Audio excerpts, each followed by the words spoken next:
മുസ്ലിം ലീഗിനെ നിരന്തരം വർഗീയ പരാമർശങ്ങളുടെ വേട്ടയാടാനും അതിലൂടെ രാഷ്ട്രീയ ലാഭം കൊയ്യാനും ശ്രമിക്കുന്ന വെള്ളാപ്പള്ളി നടേശനെതിരെ കടുത്ത ഭാഷയിൽ പ്രതികരണവുമായി നിയുക്ത മുഖ്യമന്ത്രി വി.ഡി. സതീശൻ.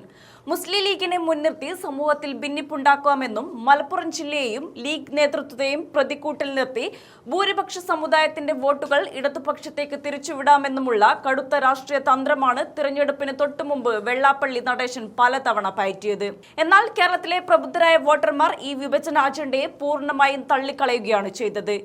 UDF വൻ വിജയം നേടി വി.ഡി. സതീശൻ മുഖ്യമന്ത്രി പദവിയിലേക്ക് എത്തുമ്പോഴും തന്റെ ഈ വർഗീയ കാർഡിറക്കൽ ശൈലി മാറ്റാൻ വെള്ളാപ്പള്ളി തയ്യാറായില്ല. വീണ്ടും അനാവശ്യമായ വർഗീയ പരാമർശങ്ങളുമായി അദ്ദേഹം രംഗത്ത് വന്നപ്പോഴാണ് നാളിതുവരെ പാലിച്ച മൗനം വെടിഞ്ഞ് വി.ഡി. സതീശൻ ശക്തമായി പ്രതികരിച്ചത്.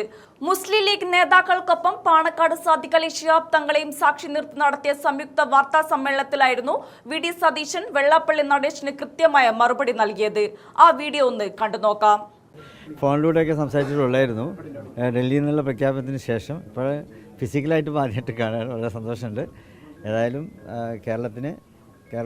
കേരളീയ സമൂഹം അർഹിക്കുന്ന ഒരു നല്ല ഭരണാധികാരിയെ നമുക്ക് ലഭിച്ചിരിക്കുകയാണ്. ആ ഒരു സന്തോഷം എന്നും ഉണ്ടാവും. എല്ലാവിധത്തിലുള്ള പിന്തുണയും അദ്ദേഹത്തിന് മുസ്ലിം ലീഗ് പാർട്ടിയിൽ നിന്നും UDF നിന്നൊക്കെ ഉണ്ടാവും. ലീഗിൻ്റെ ഒരു വലിയ ബലമുണ്ടായിരുന്നു എന്നാണ് ഞങ്ങളൊക്കെ പറഞ്ഞുകൊണ്ടിരുന്നത്. അത് അദ്ദേഹത്തിന് മാത്രമല്ല, കേരളീയ സമൂഹത്തിന് മുഴുവൻ ലീഗിന് ബലമുണ്ട്. ഇപ്പോൾ അദ്ദേഹമാണ് കേരളീയ സമൂഹത്തിൻ്റെ ബലമായി മാറിയിട്ടുള്ളത്. മതിയല്ല, ഞാൻ അദ്ദേഹത്തെ കാണാൻ വരുന്നത് പാണക്കാട് കുടുംബവും അതുപോലെ മുസ്ലിം ലീഗുമായിട്ടും വർഷങ്ങളായി അടുത്ത ബന്ധമുള്ള ഒരു വ്യക്തി കൂടിയാണ് ഞാൻ. രാഷ്ട്രീയ പ്രവർത്തകനാണ്. ഇന്ത്യൻ യൂണിയൻ മുസ്ലിം ലീഗ് നമ്മുടെ UDF രാഷ്ട്രീയത്തിൻ്റെ ഏറ്റവും വലിയ ശക്തി കേന്ദ്രം കൂടിയാണ്. ഞങ്ങൾ ഒരു കാലത്തും ഇല്ലാത്ത തരത്തിൽ ടീം UDF ആയിട്ടാണ് പ്രവർത്തിച്ചത്. നിങ്ങൾക്ക് എല്ലാവർക്കും അറിയാം, ഒരു പാർട്ടി പ്രവർത്തിക്കുന്നത് പോലെയാണ് അസംബ്ലിക്കകത്തും പുറത്തും പ്രവർത്തിച്ചത്. അതിനെല്ലാം എല്ലാ പിന്തുണയും തന്ന ഒരാളാണ് അഭിവന്ദ്യനായ പാണക്കാട് സാദിഖ് അലി ശിഹാബ് തങ്ങൾ. അദ്ദേഹത്തിൻ്റെ പിന്തുണയുണ്ടായിരുന്നു. പിന്നെ അദ്ദേഹത്തിൻ്റെ നമ്മളെടുത്തൊരു അതിശക്തമായ ഒരു മതേതര നിലപാടുണ്ടായിരുന്നു. അത് കേരളം അംഗീകരിച്ചു. ആ മതേതര നിലപാടിൻ്റെ പിൻബലവും അദ്ദേഹമായിരുന്നു. എത്ര പേരാണ്, ഞാൻ അവരെ ആരെയും പേരെടുത്ത് കുറ്റപ്പെടുന്നില്ല, അതിൻ്റെ സമയമല്ല.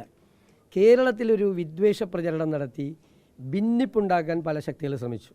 മുനമ്പം വിഷയത്തിലുണ്ടായിരുന്നു, പള്ളുരുത്തി വിഷയത്തിലുണ്ടായിരുന്നു. എന്നെ അക്ഷരാർത്ഥത്തിൽ വിസ്മയിപ്പിച്ചുകൊണ്ടാണ് ആ സമയത്തെല്ലാം മുസ്ലിം ലീഗും തങ്ങളും സാദിഖ് അലി തങ്ങളും എടുത്ത നിലപാട്.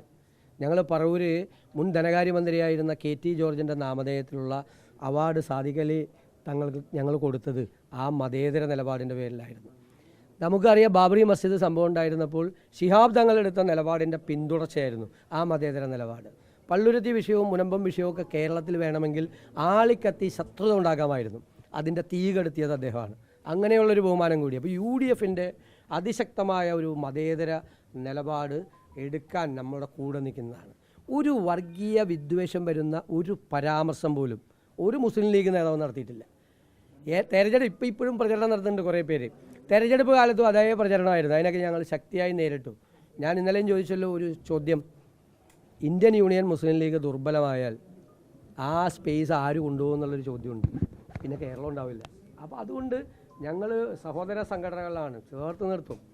ഞങ്ങളുടെ ചില സ്ഥാനാർത്ഥികൾക്ക് അവർക്ക് മേധാവിത്വമുള്ള സ്ഥലത്ത് നമ്മൾ അറിഞ്ഞിട്ടില്ല, അവർ കൊണ്ട് ജയിപ്പിച്ചിങ്ങോട്ട് തന്നു. ഞങ്ങൾക്ക് മേധാവിത്വമുള്ള സ്ഥലങ്ങളിൽ അവരുടെ ചില സ്ഥാനാർത്ഥികളുണ്ടായിരുന്നു. പരസ്പരം എല്ലാ കക്ഷികളും, കേരള കോൺഗ്രസിൻ്റെ ആണെങ്കിലും മറ്റ് ഘടകകക്ഷികളുടെ ആണെങ്കിലും എല്ലാവരും അങ്ങനെ ചെയ്തത്. ആ ഒരു ടീം UDFൻ്റെ പ്രവർത്തനത്തിന് തങ്ങളുടെ ഭാഗത്തു നിന്ന് കിട്ടിയ പിന്തുണയ്ക്ക് നന്ദി പറയാൻ കൂടിയിട്ടാണ് ഞാൻ വന്നത്. ഞാൻ വളരെ അഭിമാനത്തോടും ആവേശത്തോടും കൂടിയാണ് അദ്ദേഹത്തെ കാണാൻ വന്നത്. തീർച്ചയായിട്ടും ഞങ്ങൾ ഇതുപോലെ തന്നെ ഒരുമിച്ച് ഇനിയൊരു വർക്കുണ്ട്. ഈ നാടിനെ മാറ്റം ഉണ്ടാക്കുന്നതിന് വേണ്ടിയിട്ട് ടീമായിട്ട് ഞങ്ങൾ ഇന്ന് വർക്ക് ചെയ്യും, ഒരുമിച്ച് ഇന്ന് വർക്ക് ചെയ്യും. ഒരു ഭിന്നിപ്പുണ്ടാക്കുക ഒരാളും വരണ്ട. അതിനൊക്കെല്ലാം നല്ല ചുട്ട മറുപടി അപ്പോൾ കിട്ടും. ഒരു കാര്യം കൂടി, അവസാന UDF സർക്കാരിൽ ലീഗിൻ്റെ സ്റ്റാറ്റസ് കോ 5 പേരായിരുന്നു ക്യാബിനറ്റിൽ. ഇത്തവണയും അതങ്ങനെ? അതൊക്കെ ഘടകകക്ഷികൾ തമ്മിലുള്ള ചർച്ചകൾ നടന്നുകൊണ്ടിരിക്കുകയാണ്. എത്ര വേഗത്തിലാണ് കാര്യങ്ങൾ വരുന്നത്. മുഴുവൻ മന്ത്രിമാരും തിങ്കളാഴ്ച മുഖ്യമന്ത്രിയോടൊപ്പം സത്യപ്രതിജ്ഞ ചെയ്യാണ്. മുഴുവൻ മന്ത്രിമാരും ആ ഘടകകക്ഷികളുടെ ചർച്ചയൊക്കെ ഒരു പ്രധാനപ്പെട്ട ഘട്ടം പിന്നിട്ട് കഴിഞ്ഞു. കറക്റ്റായിട്ട് സമയത്ത് ആദ്യം നിങ്ങളോട് പറയുള്ളൂ, തീർന്നു കഴിയുമ്പോൾ വേറെ ആരോടും പറയില്ല. ഈ ഒരു തർക്കമോ, ഞാനിവിടെ 140 സീറ്റ് ഞങ്ങളെല്ലാവരും ചേർന്ന് വിഭജിച്ചിട്ട് ഒരു അവസരം കിട്ടിയ ഞാൻ കണ്ട അന്ന് ഞാനത് പ്രഖ്യാപിച്ച ദിവസം നിങ്ങളൊക്കെ അന്തം വിട്ട് നിൽക്കുക. ഇതെന്താണ് UDF ഒരു അവസരം പോലും ഇല്ലാതെ 140 സീറ്റ് വിഭജിച്ചില്ലേ? അതുപോലെ ഞാൻ നാളെ പറയാം. അപ്പോഴും നിങ്ങൾ ഒന്ന് ഞെട്ടും, ഒരവസരം ഇല്ലാതെ ഇത് തീർന്നു പോരെ നിങ്ങൾ. പക്ഷെ വേറെ ആരോടും പറയാതെ നിങ്ങളോട് ആദ്യം പറയുള്ളൂ. പിന്നെ മന്ത്രിമാരുടെ പട്ടിക നാളെ ഗവർണർക്ക് കൈമാറും. അത് നിങ്ങളോട് പറഞ്ഞിട്ട് ഞാൻ കൊണ്ടേ കൊടുക്കുള്ളൂ അവിടെ. നിങ്ങളോട് പറയാതെ ചെയ്യില്ല. തങ്ങളപ്പോ ഈ 5 ഉണ്ടാവും എന്ന് ഉറപ്പിക്കാമോ? നാളെ മനസ്സിലാവും. നാളെ എന്നൊന്നുണ്ടെങ്കിൽ ഉണ്ടാവും എന്നാണ് പറഞ്ഞത്. ഓക്കെ.